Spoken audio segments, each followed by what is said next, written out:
সনাতন ধর্মের সবচেয়ে বড় ধর্মীয় উৎসব শারদীয় দুর্গাপূজা শুরু হতে আর মাত্র কয়েকদিন। শেষ হয়েছে প্রতিমা গড়ার কাজ। এখন রং তুলির আঁচড়ে দেবীর রূপ লাবণ্য ফুটিয়ে তুলতে ব্যস্ত সময় কাটাচ্ছেন শিল্পীরা। এদিকে উৎসবের নিরাপত্তা জোরদার করতে সব ধরনের প্রস্তুতি নেওয়া হয়েছে বলে জানিয়েছে প্রশাসন। আমাদের সহকর্মীদের পাঠানো তথ্য এবং ছবিতে বিস্তারিত। পঞ্চগড়ে শেষ মুহূর্তে ব্যস্ততা বেড়েছে প্রতিমা শিল্পীদের। মাটি দিয়ে প্রতিমা গড়ার কাজ শেষ, চলছে রং তুলির আঁচড়ে রূপদান। এবার 299টি মন্দিরে পূজার আয়োজন চলছে। আমাদের মজুরি একটু কম হয়ে যাচ্ছে, তাতে করে রং বানিশের দাম বেশি। বাপ দাদা করে বিদায় করতেছি, না হলে যে পয়সা দেয় আমাদেরকে সে পয়সা পোষায় না। এবার দেবী দুর্গার আরাধনায় সকল অশুভ শক্তির বিনাশ হয়ে শুভ শক্তির অভ্যুদয় ঘটবে, এমনটাই প্রত্যাশা করছেন পূজা উদযাপন পরিষদের নেতারা। আর উপজেলা নির্বাহী কর্মকর্তা বলছেন, নিরাপত্তা নিশ্চিতে পুরোপুরি প্রস্তুত প্রশাসন। প্রতি বছরে যেভাবে করে আসি, এবার আরো বেশি উৎসাহ উদ্দীপনার মধ্যে আমরা করে আসব। এই ব্যাপারে প্রশাসন, সরকার, স্থানীয় নেতৃবৃন্দ আমাদেরকে যথেষ্ট সহযোগিতার আশ্বাস দিয়েছে। আমাদের নিজস্ব স্বেচ্ছাসেবক দলের মাধ্যমে আমরা আগামী শারদীয় দুর্গা উৎসব মহাসমারোহে দুর্গা উৎসবটি সম্পন্ন করতে পারব বলে আমার বিশ্বাস। জয়পুরহাটেও কারিগরদের ব্যস্ততা বেড়েছে।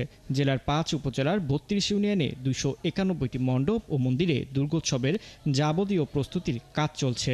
সরকার যেন আমাদের সুস্থভাবে এই নিয়ন্ত্রণে আমাদের পূজা দুর্গা উৎসব যেন পার করে।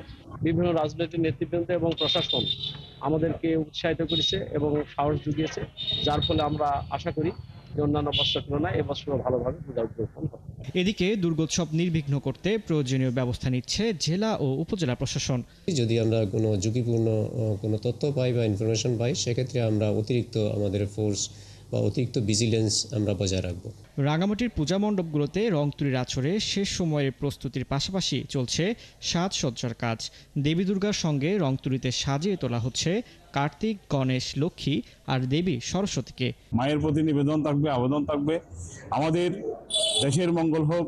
আগের মতন মজুরি পাই না, বর্তমান পরিস্থিতির কারণে এখন এই রেটটা অনেকটা ডাউনে চলে যাচ্ছে।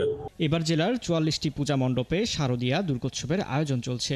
শান্তিপূর্ণ পরিবেশে উৎসব উদযাপনের জন্য প্রতিটি মণ্ডপে নিরাপত্তা ব্যবস্থা জোরদার করেছে প্রশাসন। আমরা সামগ্রিক একটা কর্ম পরিকল্পনা সাজিয়েছি। প্রত্যেকটা পূজা কেন্দ্রে আমাদের 3 স্তর বিশিষ্ট নিরাপত্তা ব্যবস্থা গ্রহণ করেছি। অনুষ্ঠানটি যেন অত্যন্ত জাঁকজমকভাবে এবং সম্প্রীতির মাধ্যমে সকলকে নিয়ে সুন্দরভাবে উদযাপন করা যায়, সেই জন্য আমরা সকলকে সেই মেসেজটি দিয়েছি। 9 অক্টোবর ষষ্ঠী পূজায় শুরু হওয়া শারদীয় দুর্গাপূজা অসাম্প্রদায়িক চেতনায় সুন্দর ও শান্তির উদযাপন হোক, এমনটাই প্রত্যাশা সবার।